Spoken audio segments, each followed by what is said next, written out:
Hola, un abrazo para cada uno de ustedes. Nuevamente estamos aquí en la lección 5 de nuestro discipulado, conociendo a Dios a través de las Escrituras. Vamos a tomar la palabra de Dios en el Génesis capítulo 2, versículo 22. Dice la palabra de Dios: y de la costilla que Jehová Dios tomó del hombre, hizo una mujer y la trajo al hombre. Dijo entonces Adán: esto es ahora hueso de mis huesos y carne de mi carne. Esta será llamada varona, porque del varón fue tomada. Bien, Dios hace la ayuda idónea a Adán. Toma una de las costillas del varón, forma la mujer. Y habíamos dicho que Dios no sopla aliento de vida en ella porque ya el aliento de vida estaba en ella cuando ella estaba en Adán. La mujer es sacada del hombre, de manera que la mujer tiene vida. Pero dice que Dios se la trajo y luego cuando Adán mira a la mujer, lo primero que él mira y piensa es: esto sí es hueso de mis huesos y carne de mi carne. Habíamos visto que en la lección pasada que Adán estaba colocándole nombre a todos los animales, pero no se halló ayuda idónea para él. Luego, cuando Dios le trae a la mujer, dice: esto sí es hueso de mis huesos y carne de mi carne. Luego dice: esta será llamada varona. Recordemos algo importante, y es que el nombre de la mujer que le dio Adán al principio es varona, no es Eva, es varona. Esta será llamada varona porque, y da la explicación, porque del varón fue tomada. Luego viene el diseño de Dios para el matrimonio en el versículo 24. Dice: por tanto, dejará el hombre a su padre y a su madre, y se unirá a su mujer, y serán una sola carne. Aunque aquí está hablando Adán, este es el diseño de Dios. Recordemos que Adán está en estado perfecto, piensa como Dios, habla como Dios. Entonces dejará, dice, por tanto, dice, cuando en vista de que Adán dice: esta es hueso de mis huesos, esta es carne de mi carne, quiere decir, esta, esta mujer soy yo, porque salió de mí, ¿sí? Salió del varón, esta mujer soy yo. Empieza a verse uno con ella. Por eso, dice, por tanto, por eso que está diciendo: dejará el hombre a su padre y a su madre, y se unirá a su mujer, y será una sola carne. Entonces dice que el hombre dejará el hombre a su padre y a su madre. Dejará. Dejar no significa abandonar. Dejar no significa aislar. Dejar significa que va a formar un hogar aparte. Va a formar un matrimonio aparte, con un color original. Dejar. Quiere decir que va a formar un nuevo hogar conforme al diseño de Dios. Que no se parezca ni a los padres de la novia ni a los padres del novio, sino un hogar diferente con identidad propia. Eso significa dejar. Dejar al hombre a su padre y a su madre. Es importante analizar por qué dice: dejar al hombre a su padre y a su madre. En el sentido de que si el hombre no deja padre y madre y se une a su mujer en casa de sus padres, entonces, ¿quién sería la cabeza de ese hogar? Sería el papá del esposo. Por eso dice dejar. Es un hogar donde ese varón va a ser la cabeza de ese hogar. Luego dice, y se unirá a su mujer.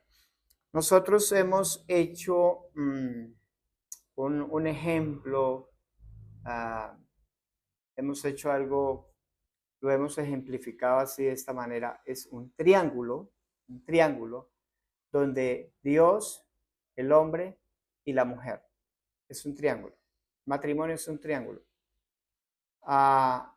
Dios está en la parte de arriba.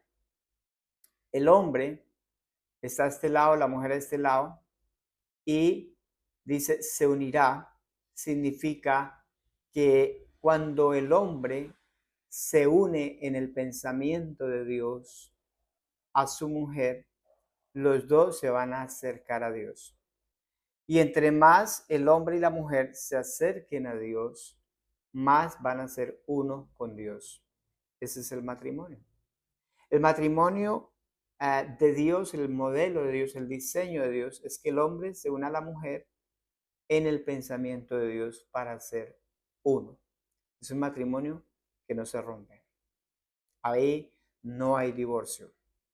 No existe el divorcio en el diseño de Dios. El divorcio existe por razón de la dureza del hombre, cuando el hombre no se une a Dios. Entonces se unirá a su mujer y serán una sola carne. Entonces viene la relación sexual. Entonces tiene que cumplirse en el matrimonio tres cosas importantes. Dejará el hombre a su padre y a su madre, se unirá a su mujer y serán una sola carne.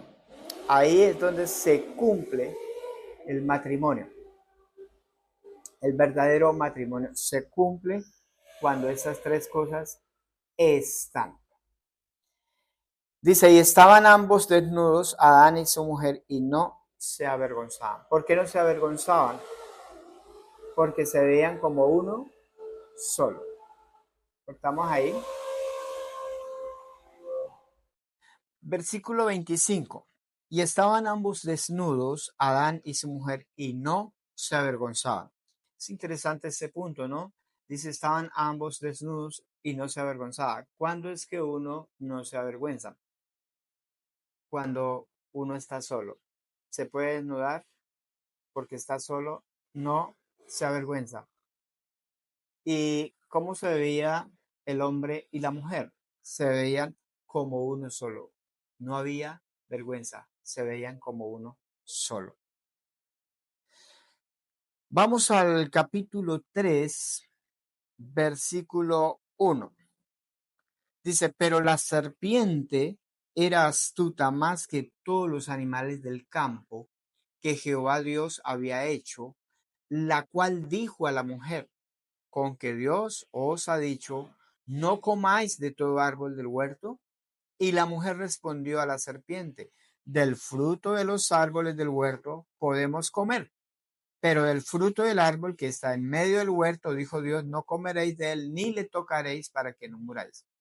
Entonces la serpiente dijo a la mujer, no moriréis, sino que sabe Dios que el día que comáis de él serán abiertos vuestros ojos y seréis como Dios, sabiendo el bien y el mal. Ahora, Dios nos comienza a contar la historia acerca de un personaje entra en acción. Entra alguien del cual no se ha contado todavía, empieza a hablar de alguien que existe aparte de Dios y aparte del hombre. Dice, pero la serpiente era astuta más que todos los animales del campo. La serpiente es un animal ilustre. Astuto significa ilustre, significa inteligente para engañar. Y dice, era más astuta que todos los animales del campo que Jehová Dios había hecho, la cual dijo a la mujer. Apareció una serpiente en la Biblia hablando. Y la pregunta que uno se puede hacer, bueno, ¿Dios creó los animales hablando? ¿Por qué aparece una serpiente hablando y hablando con la mujer? Porque la mujer no siente miedo al escuchar hablar a un animal si los animales no hablan. Ah, podemos pensar, ¿no? ¿Sería que Dios creó los animales y los animales antes hablaban? Luego Dios les quitó el habla. Si fuera así, entonces diríamos que Dios está corrigiendo su creación. Estaríamos diciendo que Dios algo le quedó mal y le tocó corregirlo. Pero sabemos que Dios es perfecto, que Dios no tiene que corregir nada de su creación y que cuando Dios hace las cosas, Dios las hace perfectas, no tiene que corregir nada. Entonces, ¿por qué está la serpiente hablando? Y la pregunta que le hace es con que Dios os ha dicho, no comáis de todo árbol del huerto. ¿Qué se nos viene a la mente? ¿Qué podemos pensar si los animales no hablaban? Aparece una voz que no es la de Dios, pero que no es la del ser humano. Entonces, ¿de dónde sale esa voz? Entonces concluimos que esa voz es Satanás. Satanás se mete en la serpiente y usa la serpiente como un medio para llegar al hombre, como un medio para llegar a los sentidos del ser humano para desviarlo del propósito de Dios. Y la pregunta que le hace con que Dios os ha dicho, no comáis de tu árbol del huerto. Ahora la pregunta es, ¿Dios había dicho eso? ¿Dios había dicho que no comieran de los árboles del huerto? No, Dios no había dicho eso. Pero Satanás es experto para tergiversar la palabra de Dios, para torcer la palabra de Dios y para darle un sentido diferente a lo que Dios ha dicho. Lo que Dios había dicho realmente al hombre está en el capítulo 2, en el versículo 16. Y mandó Jehová Dios al hombre diciendo, de todo árbol del huerto podrás comer. Totalmente diferente. Recordemos que Dios es un Dios de libertad. Dios no es un Dios de prohibiciones, pero Dios es un Dios de advertencias. Porque Dios le ha dado al ser humano la voluntad para decidir qué decisiones toma. Dios lo que hace es solamente guiar a la persona, decirle esto es lo que se debería hacer, pero es tu decisión. Entonces, Satanás está coartando la palabra de Dios. Está colocando en tela de juicio la palabra de Dios y le está haciendo una pregunta con que Dios ha dicho, no comáis de tu árbol del huerto. Es como si dijera esa voz, ¿es verdad que Dios no les permite a ustedes comer de los árboles del huerto? Es como si le estuviera diciendo, Dios no es un Dios de libertad. Pero esa no es la palabra de Dios. Y es interesante ver que aparece una voz hablando de Dios, pero dando un mensaje que no es de Dios. Entonces uno puede escuchar a voces hablando de Dios, nombrando a Dios, pero diciendo cosas que Dios no ha dicho. Cosas que Dios no ha dicho. Dios me habló, Dios me dijo, Dios dijo esto, cuando Dios en realidad no ha hablado. Aquí aparece esta voz hablando como si Dios hubiera dicho eso, pero no es la voz de Dios, es la voz de Satanás. Pero, ¿de dónde sale esta voz? ¿Cómo salió Satanás? ¿Cómo se originó? ¿De dónde sale esta voz? ¿Por qué está ahí? Vamos a mirar Ezequiel capítulo 28. Ezequiel capítulo 28.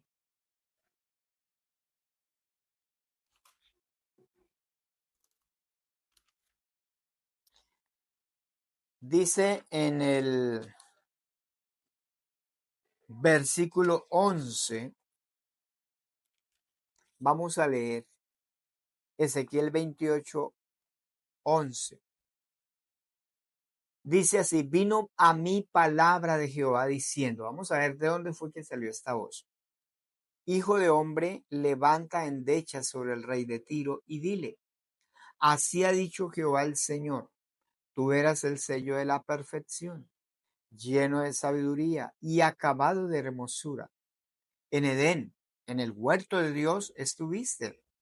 De toda piedra preciosa era tu vestidura, de cornerina, topacio, jaspe, crisólito, berilo y onice, de zafiro, carbunclo, esmeralda, oro. Los primores de tus tamboriles y flautas estuvieron preparados para ti en el día de tu creación. Tú, querubín, grande, protector, yo te puse en el santo monte de Dios, allí estuviste en medio de las piedras de fuego, te paseabas. Bien, la Biblia comienza a contarnos la historia de un ser perfecto, de un ser resplandeciente y de un querubín protector. Pero si usted lee el versículo 11, usted se va a dar cuenta que Dios está enviando un mensaje, una palabra profética al rey de Tiro, a través del profeta Ezequiel. Le está diciendo Dios que le dé un mensaje al rey de Tiro, pero luego comienza a hablar, tú que eras el sello de la perfección, querubín, grande protector. ¿Qué podemos entender?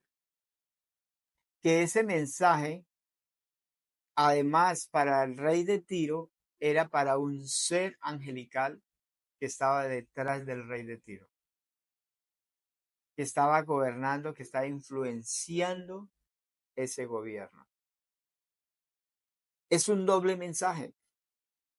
Realmente Dios está hablando y dándole un mensaje a ese ser angelical que un día fue perfecto. El versículo 12 nos dice, hijo de hombre, levanta endechas sobre el rey de Tiro. Endechas son cantos mortuorios o cantos a un muerto. Dice, vaya, cántale a un muerto. Cántale esto. Así ha dicho Jehová el Señor, tú eras el sello de la perfección, lleno de sabiduría y acabado de hermosura. Dios comienza a dar un retrato. Dios comienza a dar unas características de este ser que estaba detrás del rey de Tiro. Realmente el mensaje estaba siendo enviado a alguien que Dios había creado perfecto, un ser angelical. Dice, tú eras el sello de la perfección, lleno de sabiduría y acabado de hermosura. Sello. El sello de la perfección significa como el sello de calidad, algo que define algo perfecto, algo que describe que algo está excelente. Dice, lleno de sabiduría. Era un ser que además de ser perfecto, era lleno de sabiduría. ¿Tenía toda la sabiduría? No, estaba lleno de sabiduría. Puedo explicar algo así como tengo un vaso vacío, un vaso de vidrio, tengo una jarra que es más grande y tengo agua en la jarra y lleno yo el vaso de vidrio y lo lleno. El vaso queda lleno, pero no tiene todo el agua. Entonces, lo que Dios está diciendo es que ese ser estaba lleno en su capacidad de sabiduría, pero no tenía toda la sabiduría, porque toda la sabiduría la tiene Dios. Entonces estaba lleno de sabiduría. Luego dice que acabado de hermosura, o sea que no le faltaba ningún detalle. Acabado de hermosura. Luego, versículo 13 nos dice dónde estuvo. Dice, en Edén, en el huerto de Dios. Allí donde estuvo Adán y Eva. Allí en ese huerto, dice, ahí estuvo ese ser. Luego dice, de toda piedra preciosa era tu vestidura, esmeralda, oro, todas las piedras preciosas eran la vestidura, significa que era un ser resplandeciente. Por eso Luzbel, ¿no? El nombre Luzbel o lucero de la mañana. Luzbel, o sea, un ser resplandeciente. Dice que por donde él iba, resplandecía. Luego, dice que en medio de, perdón, dice, los primores de tus tamboriles y flautas estuvieron preparados para ti en el día de tu creación. Podemos preguntar, ¿qué fue primero, un lucero o los instrumentos de música? Si dice que estuvieron preparadas las flautas, los tamboriles para el día de tu creación, significa que ya existían los instrumentos musicales, la alabanza a Dios. Tal vez Lucero no fue el primer ser creado. Ya había ángeles, ya había quien tocara la flauta, los tamboriles. Entonces no fue el primer ser creado. Luego dice en el versículo 14, tú, querubín grande, protector, yo te puse en el santo monte de Dios, allí estuviste en medio de las piedras de fuego, te paseabas. ¿Quién era Satanás? ¿Quién era Lucero? Un querubín. Querubín significa guardián, protector, alguien que cuida. Pues, ¿quién era Satanás? Era un querubín. Querubín. Pero era grande, dice, grande. Protector, que protegía. ¿Dónde lo puso Dios? En el santo monte de Dios, en el monte de Dios. Monte habla de algo firme, de algo estable. Cuando en la Biblia habla del monte santo, habla de la santidad de Dios. Quiere decir que Dios había colocado ese ser perfecto en la santidad de Dios. ¿Qué protegía? La santidad de Dios. Dios necesita que le cuiden, le protejan su santidad. No. Entonces, ¿cuál es la idea de esa palabra protector? ¿A qué se refiere esa palabra protector? Esa palabra se refiere a cuidar, a resaltar. Entonces ponemos un ejemplo que siempre hemos puesto en los discipulados, es si llega un hombre con 4 hombres armados, uno que piensa de esa persona. Esa persona debe ser una persona importante, ¿verdad? Viene con 4 escoltas armados. Pero si detrás de él llega un hombre en 10 camionetas con 50 guardaespaldas y todos armados, ¿qué piensa uno de esa persona? Que esa persona es más importante que el primero, mucho más poderoso. Entonces, esta palabra protector implica resaltar. Resaltaba la santidad de Dios. ¿Qué quiere decir? Un ser perfecto en la santidad de Dios, donde los seres creados pueden pensar solamente un ser perfecto puede estar en la santidad de Dios. Y solo puede estar en la santidad de Dios alguien a quien Dios coloca en la santidad de Dios. Entonces, este ser perfecto resaltaba la santidad de Dios. Interesante esto. Luego dice, allí estuviste en medio de las piedras de fuego, te paseabas. Quiere decir que habían otros seres santos y perfectos en la santidad de Dios. Dice, en medio de las piedras de fuego o seres perfectos te paseabas. Versículo 15 dice, perfecto eras en todos tus caminos, desde el día que fuiste creado hasta que se halló en ti maldad. Dice que era perfecto. ¿Cuánto tiempo? La Biblia no dice. No sabemos cuánto tiempo. Pero dice que era perfecto en todos tus caminos o en todos sus caminos. ¿Cuáles caminos? Los de Él. ¿Por qué no dice en todos los caminos de Dios? ¿Por qué dice en todos sus caminos? Porque los caminos, Él decidía ser perfecto. Él decidía vivir en esa perfección. Era perfecto en sus decisiones, en sus caminos. Camino significa decisión.